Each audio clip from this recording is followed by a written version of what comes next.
Hello, everybody, and welcome to another depressing episode of the Atlanta Sports Special.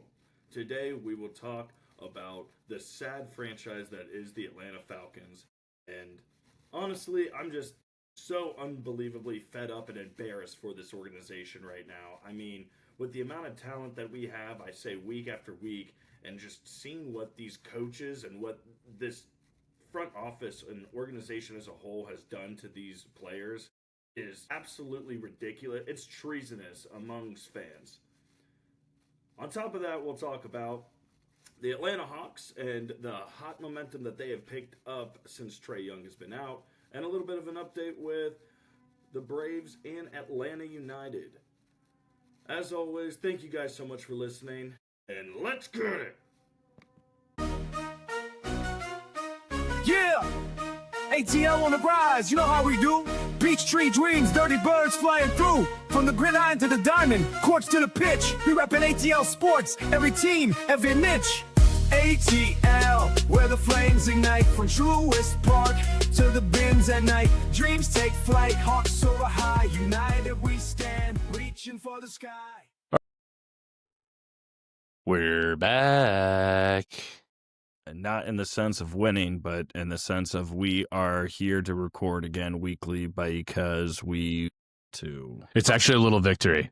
There's a lot of people with less mental fortitude who would have already bailed on this. But, you know, the truth is, like we said, we're always going to be back. And we are back. I'm Kenny. Here's Kraemer. We're going to get into We're going to get into the Falcons early on and get out of it quick because Atlanta has something really, really good brewing, and we want to spend a lot of time focusing on that, and that is this Atlanta Hawks team. But before we get started, let's put a damper on things a little bit more when we talk football. This day and day, we're not going back far, Kraemer. We're going back to November 18th, 2021. Do you know what happened on that day? Lay it on me. Atlanta was shut out by the New England Patriots 25-0. Yep, sounds about right.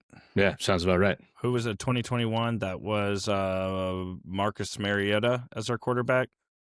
Believe that one was, let's see here. That was Matt Ryan. In 2021 still? Yeah, that was his last year with us. And our leading receiver was it Russell Gage? Hey, RG was a man. I'll give him that. Russell Gage. Yep, Alua Cotton had 1 sack and 10 tackles. Yep. Oh, man. Can't wait to get started on that. We'll talk about defense in a second. I know you got something else set up. Yeah, I do actually. So yeah. Today I wanted to do something a little bit more fun for all the Atlanta people. And I wanted to ask Mikey, and by Mikey I mean Kraemer, about something that we hold very dear to us in our past and present, which is blind ranking 5 of the greatest places to have an ice cold beer in Atlanta. Whew. Okay, so it's going to be tough. Okay. Yeah, I think for sure. What you're going to get thrown at you here is a lot of different variations of places you could be hanging out. Okay. And you're going to have to keep it up to yourself to kind of, there's some absolute heaters in here. This is a blind rank? It's a blind rank. You do not know what's coming next. This might be the hardest one yet. Yeah, go for it. There's going to be some ones that I don't really prefer too much. There's some really good ones.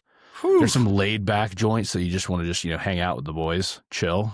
And I'm excited to see what we got here. So the first one I'm going to throw out to you is Lady Bird. This might be a hot take, but if we're talking, top 5 places to go get a cold beer, that place is typically always packed. It takes me forever to get a dang drink.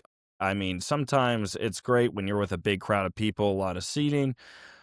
But in my opinion, if I'm going and I'm trying to chill and I'm trying to get a nice cold beer after work or something, Lady Bird's not it. I'm going to go ahead and start off with 5. I think that's totally justified. Like, it can be a vibe. Like, if you're really going for that, like, if you get there early on a Saturday when they get it right, you get a table with the right people. They got some bumping food too. If the boys are ready by 11 p.m., everyone went and had a nice Friday night, went to bed a little bit early, and everyone's ready to really rage watch football all day and go enjoy some cold beers, then yeah, Lady Bird's the vibe for a little bit. But other than that, I don't ever see myself going there. I get it. It honestly, old man yelling at clouds, man. That's exactly what I was gonna say. I was like, I think we might have just unfortunately aged out of that bar. The last time I was there, we went there for a buddy's birthday, and I was like, dude, I think I'm the oldest guy in here. Yeah, and I was still in my 20s at the time. Yeah, So it is what it is. I think it's a smart placement. We're going to go with the next one here. Park Tavern. Pooh, okay, so I like Park Tav. Park Tav is my personal watering hole. I live across the street from it. Thursdays after kickball, watching Thursday night football all the way till sometimes I go there for the 1 o'clock slate on Sundays for a nice cold beer when it's chill and it's, when it's dead during the weekday. Absolutely, what a vibe. The beers are cheap, not to mention It's raining. It's raining. Those dollar drafts, you absolutely can't beat it. I will have to go ahead and put it at 2 just because I'm very interested to see what else is happening. Yeah, here. 2 is aggressive. So we've kind of gone with the light stuff. We'll see how this plays out here. The next one I have on the list, Okay. and I combined 2 of them since they're next door neighbors. You can get to one from the other.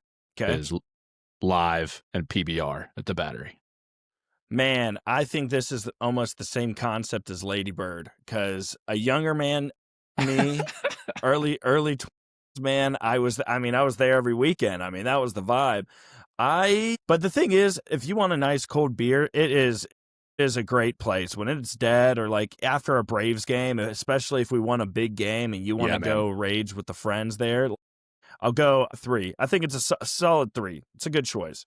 Even though they keep increasing their prices every year and they act like we don't crazy. notice, and I'm pissed about it. It's $7 for a PBR now. I'm like, might as well be in the stadium. PBRs used to be $4 when they opened, but whatever. Yeah. But I think that's good. I think that's a good spot for it, too. Yep. The next one I have is an Atlanta staple, and it is Northside Tavern.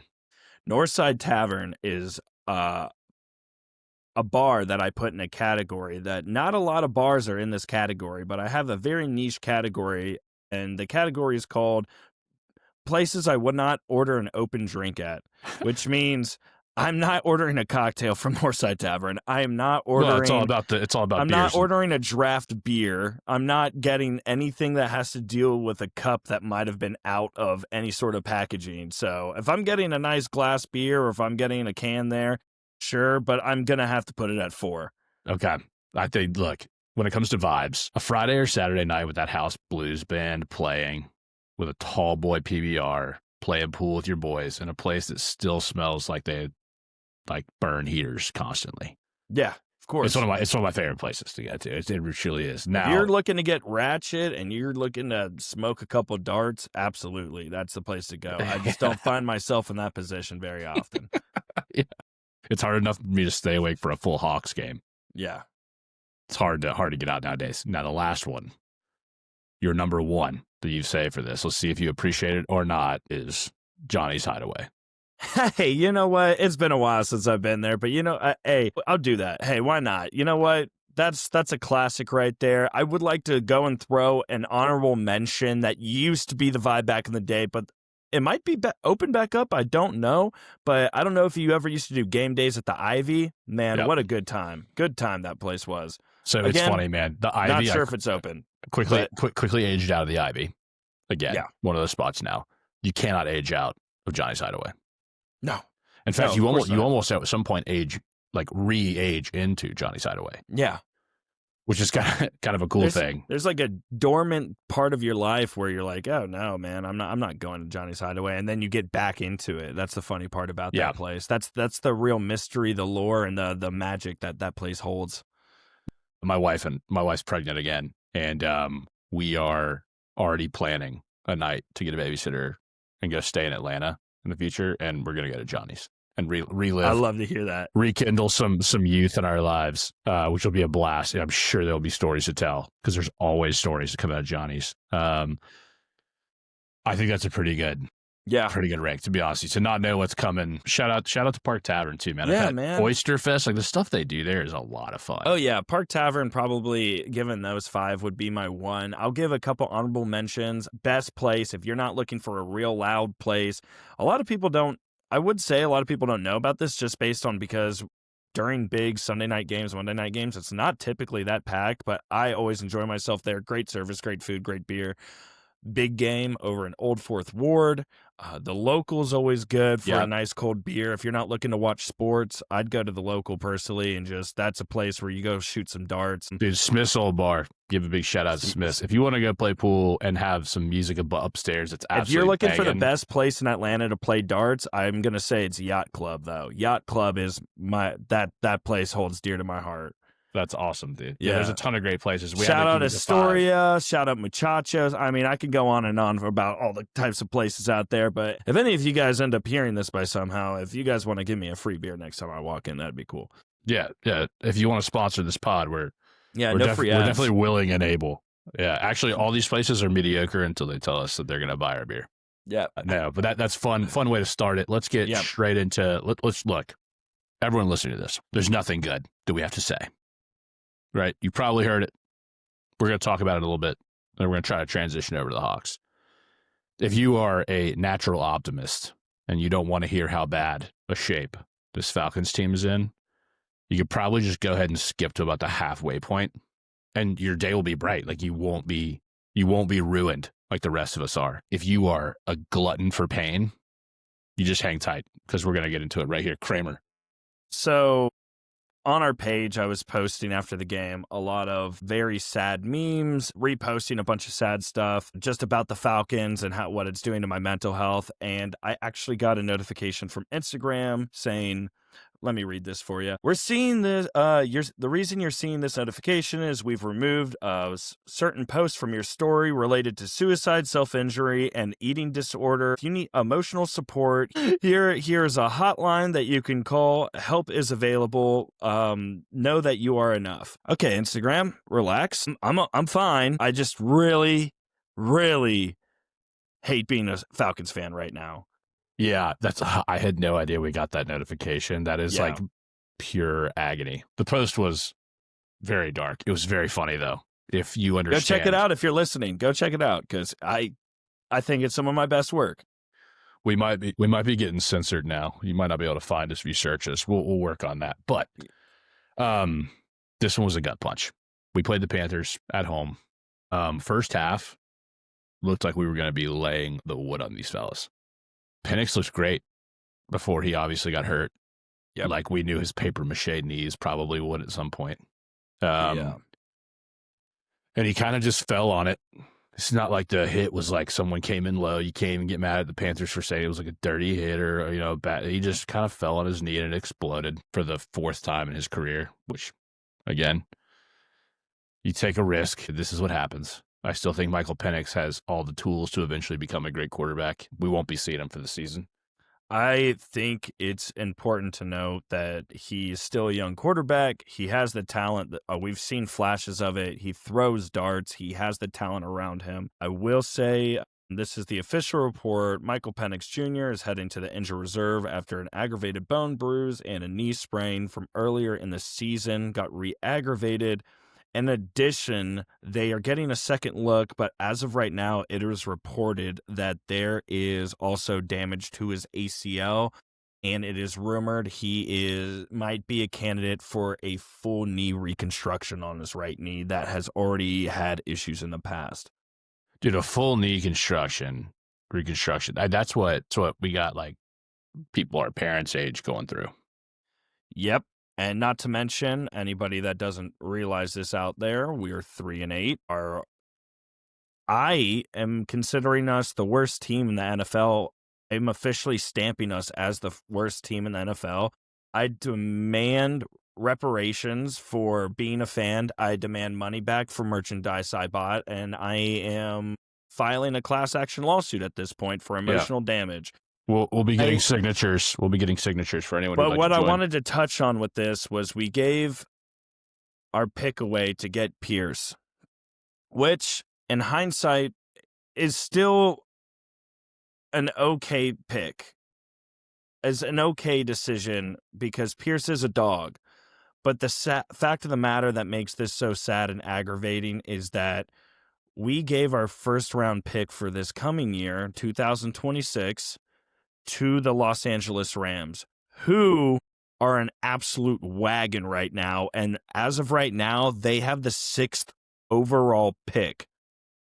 They are about to draft the quarterback that we need to replace Matt Stafford. And it's like watching your house burn down in front of you, and there's absolutely nothing you can do about it.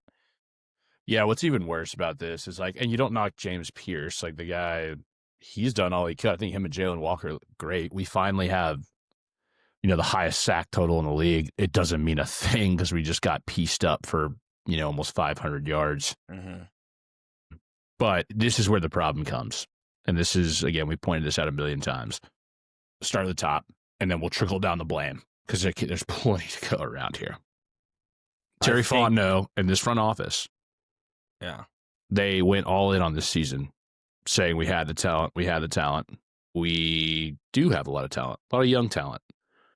We don't have enough talent to be successful with the coaching staff that we have. And to go all in and give away your pick in the year. And Falcons fans, man, we've been complaining about this for years. We come into a season, we know we're mediocre, and we go to the end of the season and win 4 useless games that get us a crappy draft pick. Like, we don't get a top 3, top 5 draft pick. We get a 10 or a 12 pick. And now the year that we go all in, we're going to have a top 5 pick. And we don't have it. No, we do not. This is like the icing on the cake to me. Is like, for years we've been like, can we please just bomb? Can we please just tank so we could go get Caleb Williams? Or can we go get one of these guys who's going to be a good quarterback, a Jaden Daniels, right? Like, let's go get this guy. We don't do it. We get pass rush because it is an immediate need, and it's working out. But we blew it, man. At this point, I see Falcons fans all over online saying we need to, and this is another problem, is like, we need to fire Rich McKay. We need to fire head coach or offensive coordinator. We need to clean house, man. We need to clean house. If we do that, Kirk Cousins is going to probably be the one calling plays. We got nobody to take over, and the coaching pool right now is abysmal. Now, it can't get worse than what we got. I agree with that. But, like, who are we going to get? John Gruden at retirement? He's past his prime. He's not going to be successful in the NFL.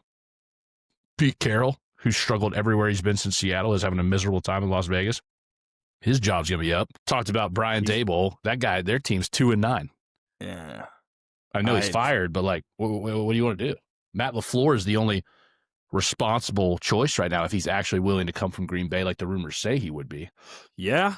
And if we want to talk about rumors, fan fiction from what is circulated on the internet, I've heard the Falcons have thrown their hat into the ring of Lane Kiffin.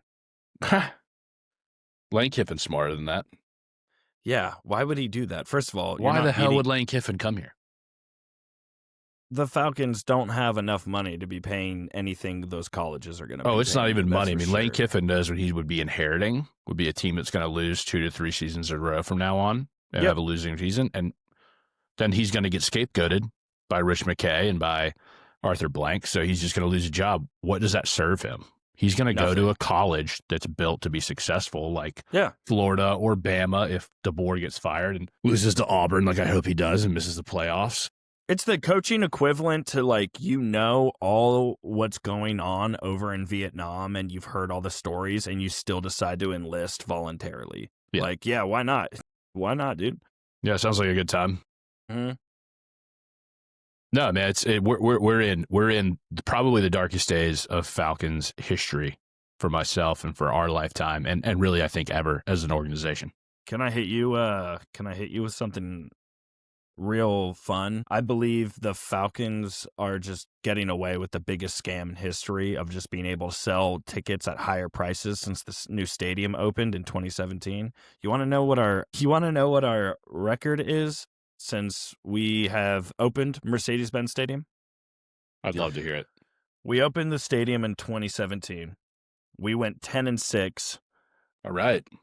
Which, that's a good record. That's a good record, Matt Ryan. Dude, I'd cut off my pinky finger for that record. Yeah, coming off of a Super Bowl, that tragic Super Bowl loss, we lost divisional playoff round. We lost in playoffs. The second round of playoffs. We never hosted a playoff game, and since then we went 2018 7-9, 2019 7-9, 2020 4-12, 2021 7-10, 2022 7-10. 2023, 7-10. 2024, 8-9. We have not had a winning record since the year the stadium was built. We have not won, or since the stadium was built, we went to the playoffs once, didn't host a playoff game. After having the team that just went to the Super Bowl, almost every player came back there, and we have yet go over 500 1 year in the last almost 10 years now. And if it isn't one thing, it's another with the team itself too. Oh, we don't have a pass rush. Okay, we get a pass rush. Well, now we're offensively inept. Okay, the offense starts figuring it out in a game. Well, Jeff Ulbrich forgets what he's doing, and we give up 448 yards to a guy who has had a noodle arm for 3 seasons. Yep. Bryce Young, man, hey, give kudos. The guy threw 31 for 45 with 448 yards to McMillan, a rookie, who had 8 receptions for 130 yards and 2 touchdowns. Shades of Julio in our own area here, but for the other team. Yeah, Bryce Young has a record right now of 11 wins and 26 losses. 4 of those 11 wins are all the Atlanta Falcons. Yeah, almost half of his wins are the Atlanta Falcons. That's just absolutely unacceptable. Absolutely treasonous to the city of Atlanta. Every time people keep doubting Bryce Young if he deserves to be a starting quarterback, he plays the Falcons twice a year and balls out. It's absolutely unbelievable. I mean, look, this is the problem is like other teams that might be in this position for the first time, unlike us for the 7th time in a row now, season-wise, you know, they may have options. Like, hey, who do we bring in? We have, you know, a front office that's not, you know, clearly missing a few screws. They have hope. The truth is, Atlanta and Atlanta fans, the Falcons are being led by a guy, a billionaire, who, as billionaires get older, I heard it said online, I can't remember who said it. Shout out to whoever said it. It's a good thing. Billionaires' circles, they don't get bigger as they get older. They minimize who they associate with, which is why we've had the same coaching pool coming from Arthur Smith and all these same guys, Raheem Morris, through the same system that sucks and is proven to suck. But we keep hiring from it because that's like the people he knows. It goes back to the coaches that we interviewed, who we don't have, that are all doing exceptionally well at their jobs. And folks, there is no light at the end of this tunnel for the Falcons right now. There's nothing positive to talk about. I mean, check out this injury list right now. Drake London hurt. Michael Penix hurt. Barragon hurt. Diablo hurt. Back at practice this week. Shout out Diablo. Yeah, welcome back. He'll be a sight for sore eyes. Caleb hurt. Mooney hurt. Mike Hughes hurt. D. Alford hurt. AJ Terrell hurt. Zach hurt. Zam Roberts hurt. Lindstrom hurt. Jake Matthews hurt. Norton hurt. Anderson hurt. And what I hate about this, what I hate more than anything, because, and I really do feel for the players, man, because I feel like even that interview. That's what? That's almost 75% of our starting roster? It is. I mean, it's 1/4 of the roster that you carry on any given day. So, of a 53-man roster, you have 12 guys hurt. I mean, it's 20%. Almost 20. Almost 20 guys. Almost 20 guys that are hurt or suffering, not playing because of injury or playing through injury. Yep. And for all the people who are Michael Penix haters who've been talking smack about him, Michael Penix was the reason apparently we were in the game. He had 175 yards in the 2 quarters and 3 minutes he played. This just goes back to the coaching. I'm not sure what happened. We had 22 total yards in the 3rd quarter. 22 total yards. With Bijan Robinson healthy. And, man, if this is the Kirk Cousins we paid $90 million for, then Terry Fontenot should be fired. Like, I mean, he's just throwing ground balls. He's like, oh, I hope you get your fingers under that because I'm not throwing it anywhere near your chest. Well, he can't move. Talking about a guy's, I mean, and the truth to be told, when Michael Penix comes back from this, you know, he's not really going to be able to move either. Yeah, we should bench. I mean, they put him on IR, but they should just go ahead and say he's out for the rest of the season. I don't understand why. Michael Penix is out for the rest of the season. And if they put him back in, they haven't made that. Michael Penix, I would sue the Atlanta Falcons for making me They haven't made the official announcement yet, but why even bother? Unless Kirk Cousins goes on a run and then we somehow, I mean, I'm being optimistic, but I'm not an optimist at all anymore with this team, and it's absolutely incredible.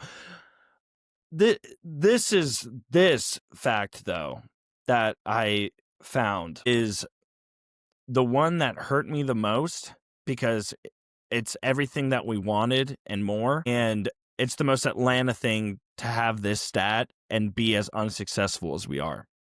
We have recorded in the last 3 games 18 sacks, which is an NFL record in 3 games. And we didn't win a single one of those games. The Falcons are on track, by the way, to be one of the top 3 most sack seasons for a team in the history of the NFL. It's unbearable to watch. When you have a defense like that, you just need a half-competent offense because defense wins championships.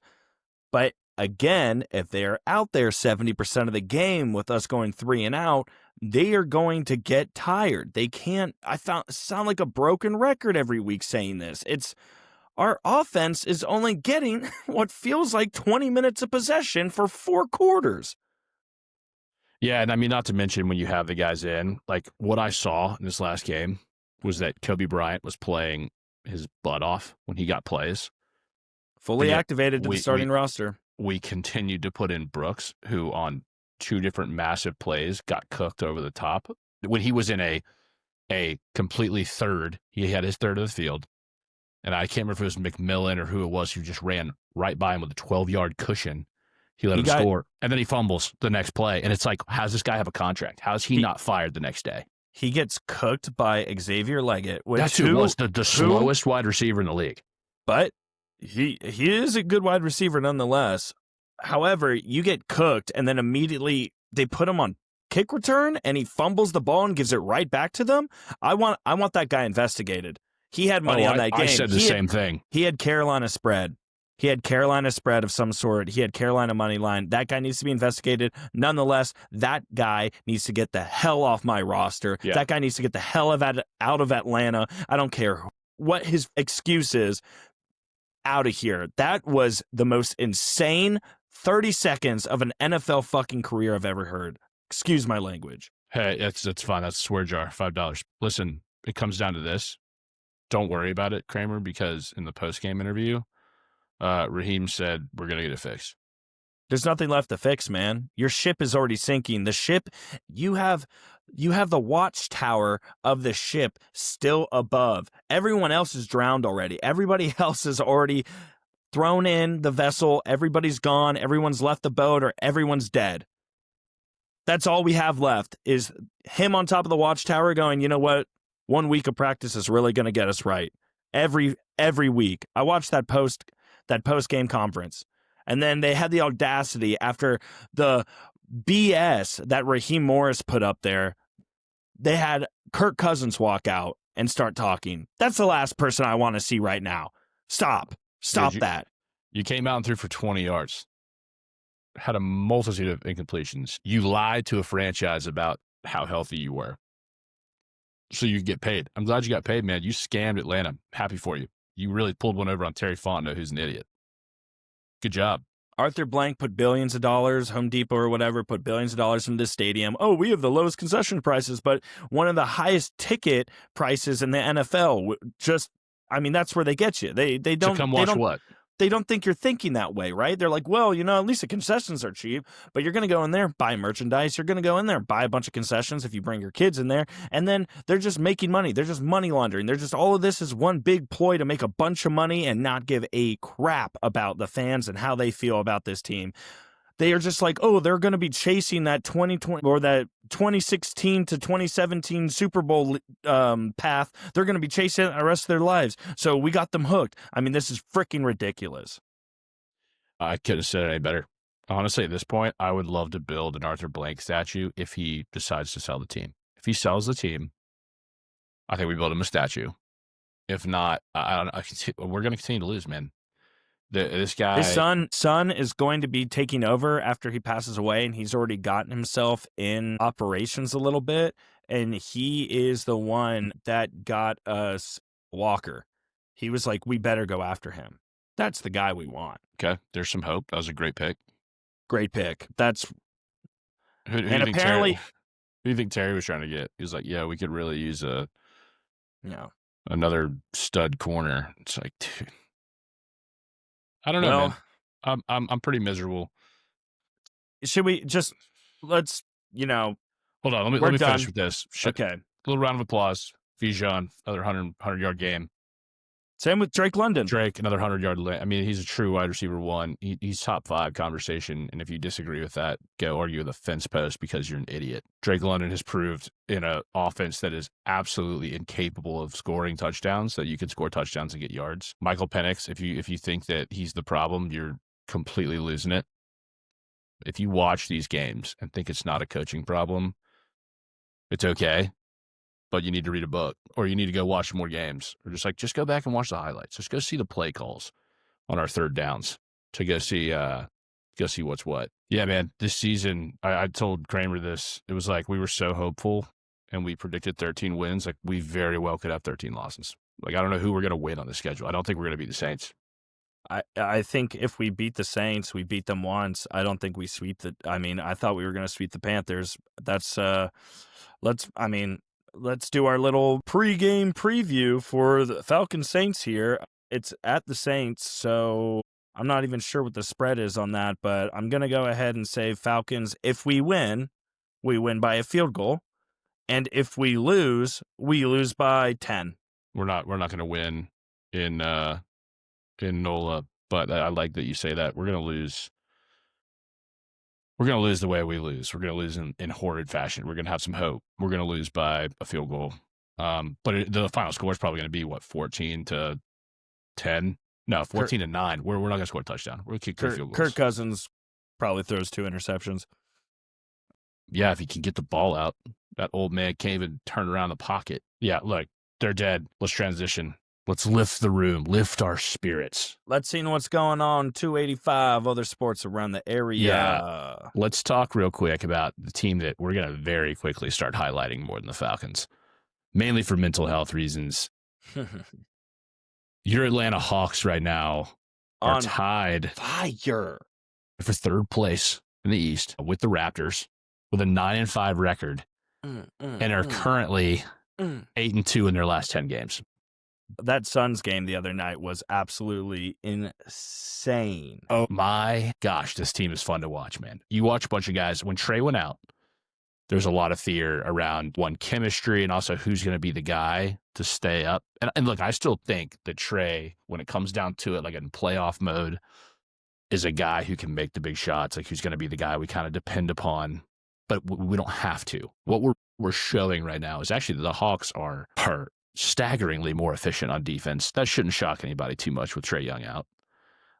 What is very shocking is that we are actually a more efficient scoring team without Trey Young.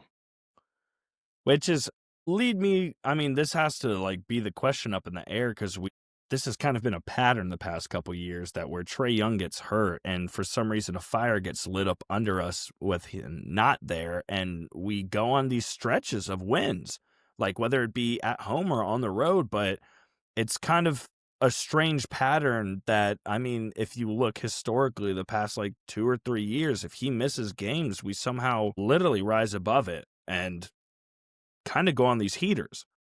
5-0 without Trey. It's exactly what you're saying. I think we talked about the Lakers game was the last game we talked about here. And it was a W, won by 20, and then started a 4-game West Coast road trip for the Hawks. Haven't played in State Farm in 2 weeks. And what happened is we beat the Clippers 105-102. We had, I can't even pronounce the guy's last name. I know I should be because I hear it all the time, but Vit had 8 threes in that game. 8 3-pointers. Not to be outdone, though. 2 games later against Utah, we had Big O, who put up a career high in threes. I don't have it pulled up. I'm pretty sure it was 7 threes by our starting center right now. And Jalen Johnson had 31, 18, and 14 in this game. Jalen Johnson had 31, 18, and 14 with 7 steals on top of it. It's wild to see where this team is going right now, because, again, the Hawks have always been kind of a team people really count out of the East just because of whether it be injuries, lack of leadership, some would say. Shout out Pat Bev. Hope you like jail. Idiot. Yeah, dummy. Or even just coaching sometimes. But in general, I like that. I like being the team that people forget about, and then Yeah. you go and look at standings and go, whoa, whoa, whoa, whoa, whoa, whoa, whoa. What are the Hawks doing here? Because we have been that team for years now where people, until we play the Knicks for some reason, people forget about us. And then we play the Knicks and we destroy the Knicks, or we hurt their feelings, and then there's a billion memes about it, and they're like, fuck Trey Young. And we live rent free in their head. So it's awesome. It's just awesome. The best part about this team, and what I see is like this young core playing so effectively together, having such chemistry together. What gets me really excited is like what you mentioned is like the Hawks are looked over constantly. Great example of that. This game against the Suns, when Trey Young got hurt, it got pushed out of the NBA game of the week on TNT for another game. They scheduled another one. And then the Hawks go on the road for their fourth game on a road trip and come back from 22 points down to beat Devin Booker and a Suns team that's shooting hot right now. Yeah. And I got to tell you, man, it's like this Hawks team is fun, and they are high flying too. Jalen Johnson, every time he goes to dunk a ball, I'm actually nervous he's going to get put in concussion protocol. His head is 2 inches above the rim, and I'm not talking just about his hair. His like actual head, his forehead is at the rim. And he's got a 3-point shot going right now, as well as a mid-range. Yeah. We talked about it with Connor in the initial, like, this is what we're going to see for the season.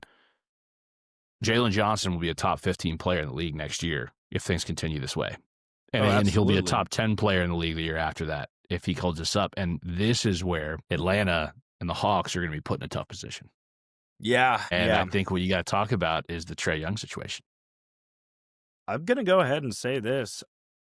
I've been talking about this for a couple years now, and don't get me wrong, I absolutely am appreciative, and I love everything Trey Young has done for the city of Atlanta and the Hawks, and like, you know, that one run to the Eastern Conference championship was a lot of fun. It was really cool.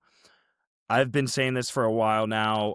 Hey, if he is that good and we can get some assets for him, I think we should trade him and see where else he can be in his career, because building around him clearly has not been the right move, and it has not been working. When you build around a one guard, it really hasn't been done successfully in the league other than Steph Curry and Golden State. There's a couple other guys that are extremely talented playing the point. Don't get me wrong. But when you're relying on most of your scoring in the NBA, which matters so much when it comes to height and length and how you can get to the rim and how you can create, your power, your scoring should be expected to come from the forwards and your shooting guard, right? Even teams like the Suns, Devin Booker. We have all this talent on the wing, and Nah has played great in Trey's absence as our guard. Ricochet is playing great. Big O is having a career year. I freaking love Big O. Big O has been getting after it on both the boards. Not to be confused with our last guest, my older brother, but Right, exactly. Don't get it twisted.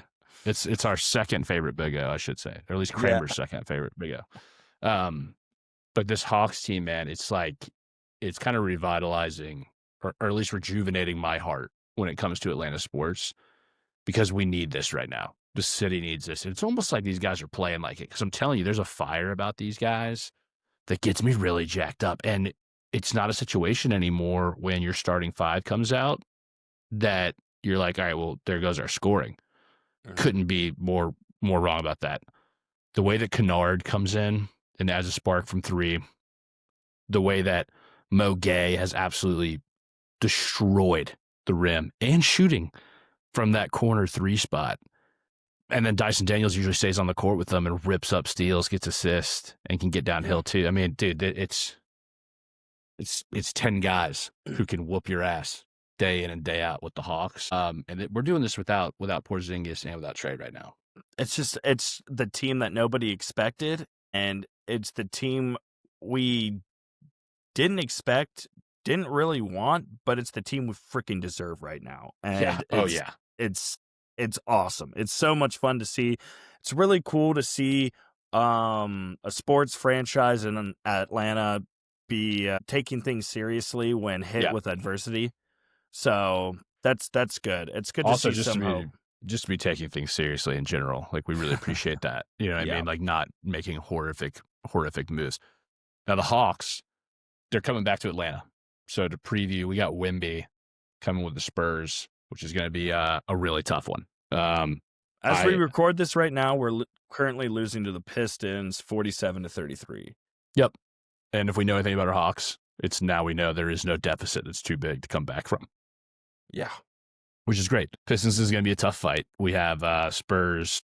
Then we have the Pelicans, who we need to continue to beat because, remember, we hold the Pelicans first-round draft, which is right now a lottery pick for next year. Because while we're standing tall in the top 4 teams in the East, the Pelicans are dead last in the West, 2-12, and they're the worst team in basketball.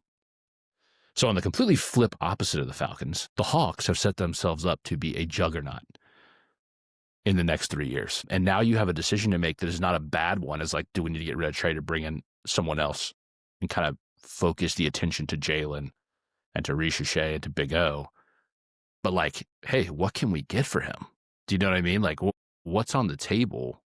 And I think that's a much more exciting situation to be thinking about. Him getting instead of hurt. like, we have to get rid of him to rebuild. We're not rebuilding. Yeah. The team is here. Him getting hurt is definitely, because, I mean, unfortunately, him getting hurt, like, this has been a reoccurring thing that's happened almost every season now for the past 2-3 years, right? He's missed significant time that, like, certainly is being flagged. However, he's still, you know, in NBA terms, fairly young, and he is talented. So we should explore. You know, fans might hate hearing this, but we should explore those options. We should see where we can send him in order to see what we can build around these new younger guys that we got that are like killing it. It would never happen, but we're not that smart of a franchise. We're not that smart of a franchise. Shop a deal that would get Porzingis and Trey Young to the Suns and Devin Booker on this team. Interesting. I'd probably be the happiest man on the planet. Okay. Interesting. Plenty of other names that could be in that position, but obviously I think Devin Booker's got just like the sweetest jump shot in the league. Yeah. But there's a lot of thoughts now, man. The sky's the limit for this team. We're going to have Connor on here pretty soon to come kind of talk about it like we talked about. The whole goal was let's get to 5-5 through our first 10 games. We got to exactly 5-5. Then have won 5 games straight since we were 4-5. It's an absolute incredible situation. I'm super excited. If you're not watching the Hawks, if you've been someone who's sat on the sideline or said like, I don't really care about the NBA, this is absolutely your time to jump back on the freaking wagon. Because they're here, man. They're balling out. Kraemer, any words about the Hawks before you tell us anything about United or Dream? No, that's about it. I'm excited to get Beecham back on here and discuss more, just because how excited we were to talk about the Hawks with him initially, but he's kind of got this whole fortune teller thing going on, because he spoke this almost into existence, saying if Trey or Porzingis were to get hurt, we needed these other younger guys to step up, and that's exactly what we're seeing here. So it's kind of crazy to go back and listen to. If you don't know what I'm talking about and you're listening to this episode now, go ahead and listen to that Hawks season preview episode. Thanks, where we had our first guest. But he, everything he said is like, if, you know, no need to hit the panic button. We just need to see what we can out of these younger guys. And sure enough, that's exactly what we're seeing. Yeah. It's really well said, awesome. too. It's a really exciting time, too. We'll leave it at that. We'll come back and start highlighting the Hawks. We may even start leading off with the Hawks just to keep us positive here. Well, if we lose to the Saints next week, we might just ignore the Falcons ever existed, and we're just going to talk about the Hawks only. Yeah. We'll see how it goes. This is our pod. But yeah, you know, I think we touched on it last week. I can't remember, but just to reiterate, Geraldo Tata Martino is back as the head coach for the Atlanta United team, which, if you did not know, that was our head coach back when we initially won the MLS Cup back in 2017. And man, I'm excited because with him in town, there's rumors sparked of players wanting to go play for him. And one of those players being near and dear to Atlanta United's heart is Josef Martinez. I saw that. Has already been set to part ways with San Jose is interested in a reunion back with Atlanta. But there's so much youth on this team, like you say, too. This is something I'm trying to get into this year. I'm going to be specifically watching this.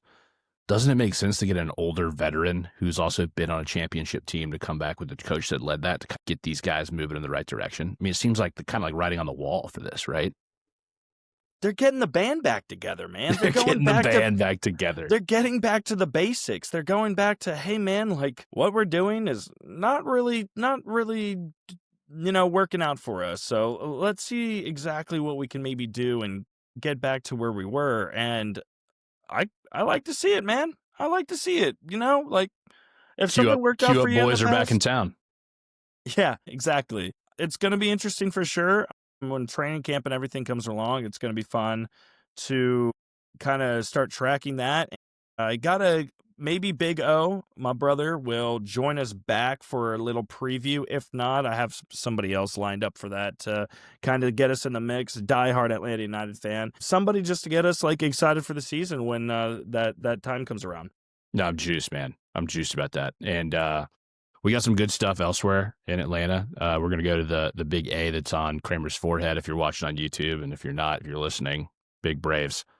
Two things happened right when I was recording last week that I didn't get to mention, which is really exciting, which is Drake Baldwin won Rookie of the Year and Ronald Acuna won Comeback Player of the Year for the second time. Man, this team is like, it's so good on paper, and I hope under new leadership, like we can see that. We've had 3 Rookies of the Year over the past, I think it's 7 seasons, all on this team, all still on this team. And we have a ton of talent if it can stay healthy. And the other thing that's big is we've been seeing, there's 2 more things I want to tell you about Kraemer. And then the one is we're in rumors to be trying to get Edwin Diaz from the Mets. I hope you guys like that little trumpet intro you could be hearing in Atlanta, which would be electric. And 2, and this is probably the most important news that's come out of the Braves organization in, probably 6 years, and that is that the Freeze retired. I saw that, which they're having auditions for a new Freeze. I don't like that they call it auditions. It's an athlete thing. It's a tryout. Sure. At the same time, you're just entertainment, though. Tell that to the Freeze, dude. That guy's cooking. Yeah, I kind of want to know what that guy gets paid, but obviously you and I are not in anywhere contention for that position, so we will, you know what? No. Hand up right now. I'm going to go ahead and just, in case anybody was confused, I'm throwing my hat out of the ring for this one. I'm not going to throw my hat in. Yeah, I appreciate you doing that. I'm going to hold on. I'm going to keep it in there for just a little bit longer. Okay. Let it I'd marinate. like to see it out just there, see what my options are. I'd like to hear a little bit more about what they're offering, what healthcare looks like, and then they'll pay I'll for your make my daycare, determinations. Then I'll actually start practicing. Like I'll start stretching for the first time in months. No, I'm kidding. Nobody wants to see me running up and down the sidelines. I can assure you that. In that tight suit, good Lord. They'd have to pick fans and then give me a 15-second head start. I could probably beat the Freeze for the first 10 seconds. Yeah. Yeah. Because that's before they start him. That's what you get. Yeah. There's no doubt you'd be cooking for that. I got the first 10 seconds on him for sure, dude. What I'm really hoping to hear is that the tool race no longer includes the bucket, because that guy's an absolute turd, cheater, scumbag. And yeah, he's a scumbag, dude. The bucket's That's a total crazy, scumbag. man. I'm a Hammer and Hank guy myself. Absolutely. It's always the Hammer. Every time I've ever been there, it's almost the Hammer every time, or the drill. No, it's literally if the you're bucket. A fan of the bucket has like a 70. They have a 70% win percentage. The bucket is like the most winningest thing. I've never seen the bucket win. The drill has never won. That can't be correct. It's correct. Go pull it up. I'll pull that up right now.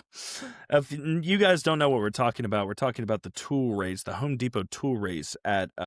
Which, believe it or not, is just me, not just me and Kraemer running against each other. It is a Home Depot sponsored event where a paintbrush, a drill, a bucket, and a hammer race each other. If you don't know what that is, grow up.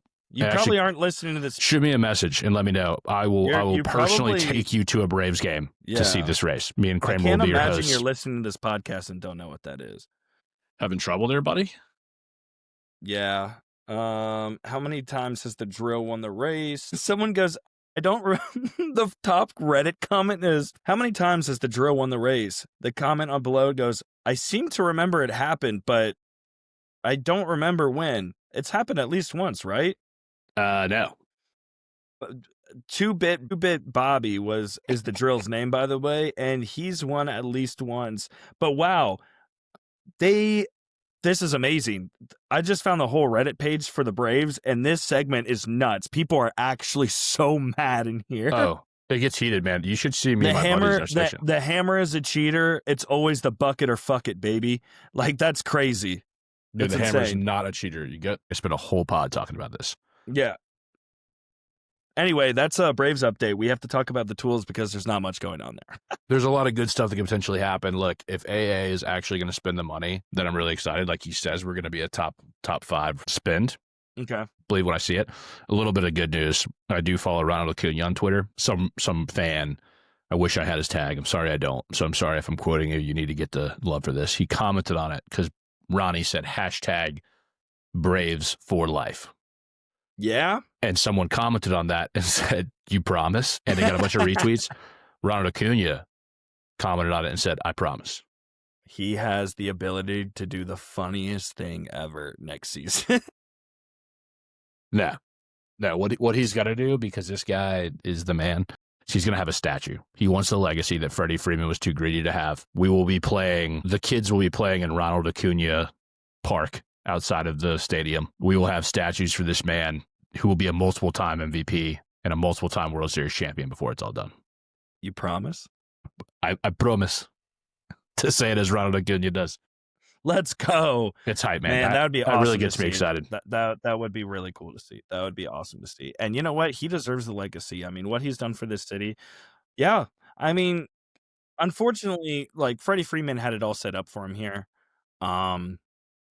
But he, like you said, got greedy. But I honestly think that was more of his agent's fault. His agent withheld a lot of information from him, from what I understand. And that's an extension of you as a player, though. Like, to just not have that, and then obviously he didn't fire him. It's not like he was that upset. Yep. But that being said, Freddie Freeman went and still had an incredible career. Is still having an incredible career with the Dodgers. So he might.